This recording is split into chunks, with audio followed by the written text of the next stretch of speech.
Hey guys, welcome back. So we are in my seed starting room again, and I clearly have a big tub of soil behind me. I hate to admit it. My plans are not going according to plan, and I also made a pretty decent mistake that could have been completely avoided. I'm not really worried about it, but I want to show you and discuss everything today, so hopefully you don't make the same mistakes. But I do need both my hands, so let me set you down and let's jump into it. My plants are already pretty decent of size. Exhibit A.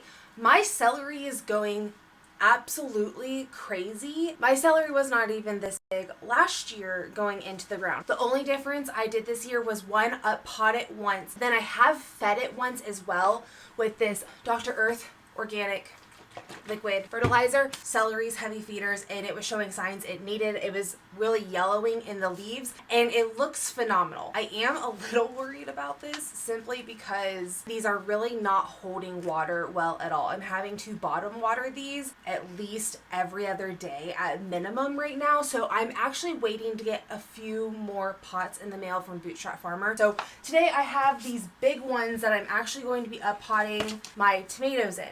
Because the cool thing about tomatoes is these hairs on the tomato stem, if you did not know, will create more roots. So unfortunately, I did not want to repot my tomatoes at all. But unfortunately, these guys are really stressed, and it has a little bit to do with my own doing. So one thing I did not mention last week, and if you are a regular viewer to this channel, you may have noticed that this little grow area is new to me. So these lights are a lot stronger. I don't even have all the lights on because I actually took two of them off because of all the stress the plants were causing. I mean, I turn that on, you see how much brighter it is. And I shouldn't have had them underneath them. Well, I could have had them underneath them, but I should have allowed them to get used to the light. So these lights are strong grow lights, and I kind of just threw my plants underneath them, not really allowing them to get adjusted. You can clearly see the difference in how bright things are. Again, this isn't even how bright this whole setup gets. All the signs of my tomatoes right now are showing too strong of grow lights. Kind of like if you were to throw your plants outside without hardening them off. It's very, very similar, but I'm not seeing as extensive damage because they're not dealing with outside elements either. There are quite a few plants that look really good. I am having this purpling in the stem, and that is a sign of too strong of grow lights.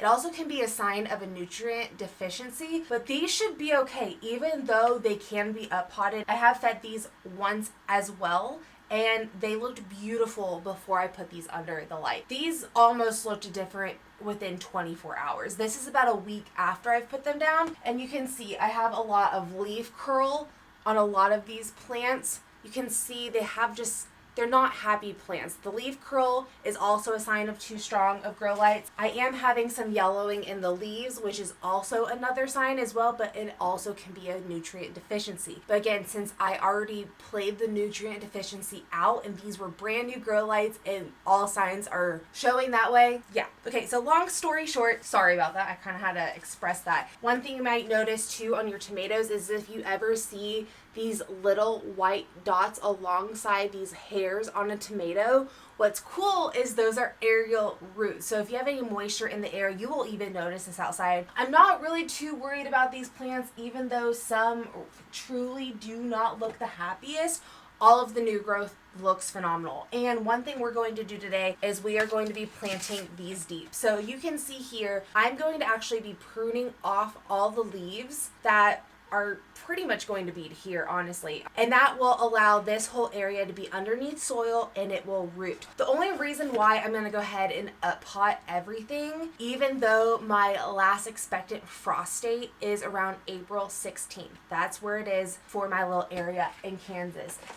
The last 2 years, we have had dates after that date that have been too cold, especially for peppers, and you will start to notice my peppers really need to be potted as well. And I'm also going to pinch off the tops on these guys. I have to literally pot everything because I'm not going to be planting anything out for at least 4 weeks. I'm going to be cautious again this next year. Last year, I believe I planted a week after the 16th, and I think this year I'm going to wait till the last week of April to plant anything out. So since these aren't holding water, these really aren't holding good water. I mean, the root systems on these are insane.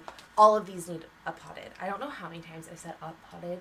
now. But yeah, I really didn't want to have to deal with all of the up potting. One, you're dealing with extra potting soil. That is the highest expense of potting up plants, is your potting soil. I would have been perfect on the amount of potting soil I thought I needed, but I did end up having to run to my nursery and get another bag. But then you're also dealing with a lot more cleanup in the springtime as well. With that being said, this is a note to future Brie.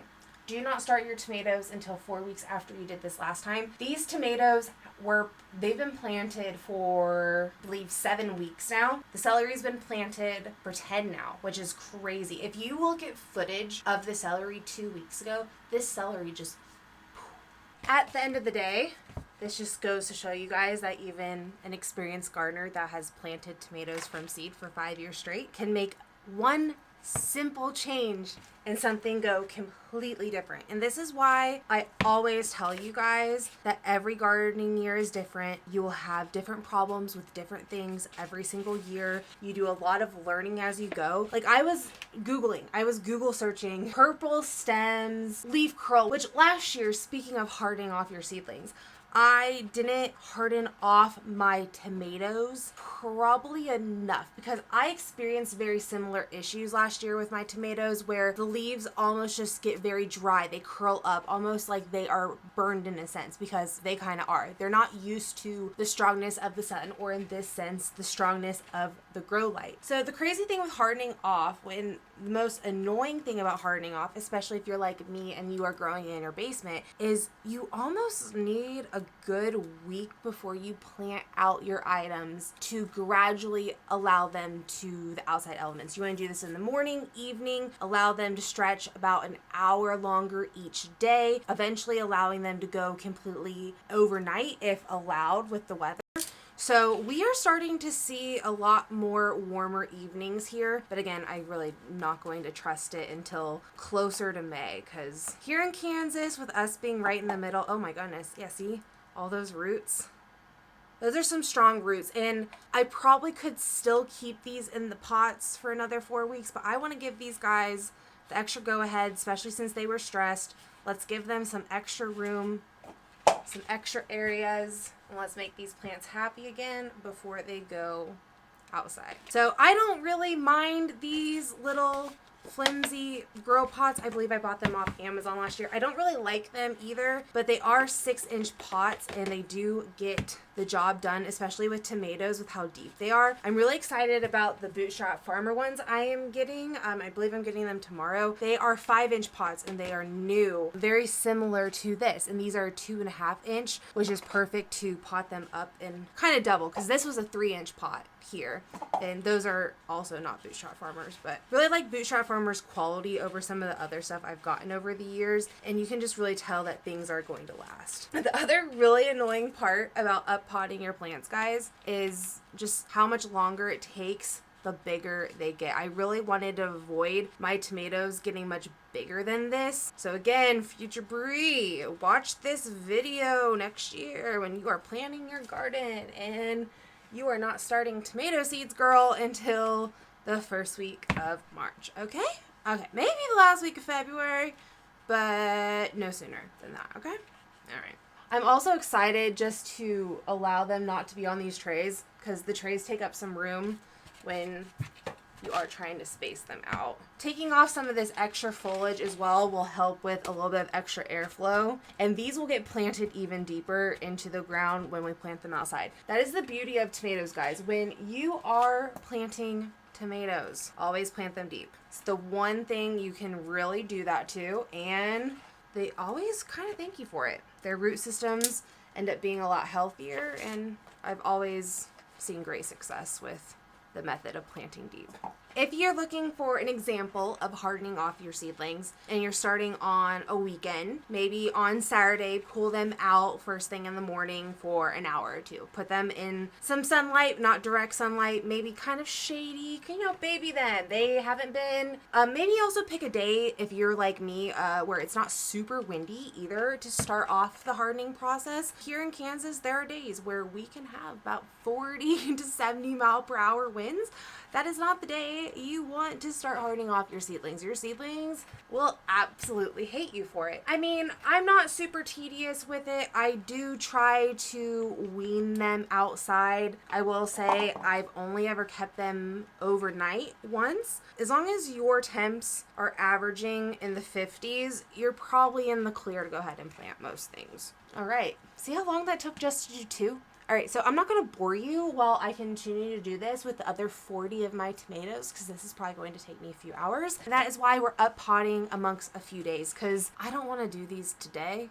Here's my dirty hands. I wanted to, just jump in and kind of show you guys, even someone that's gardened for 5 years and has started seeds for 5 years can make a very simple mistake, and you learn as you go. Every gardening year is different. I'm not discouraged by this, but I wanted to show you if you are having similar problems with your tomatoes, it can be a variation of a few things. If you haven't fed them, you started them early, it might be time to do that. In my case, these lights are great, but they were a little too strong just to throw my little tomato babies under them. Either way, I'm going to finish up potting these. Thank you guys so much for joining me today. I will see you all next week.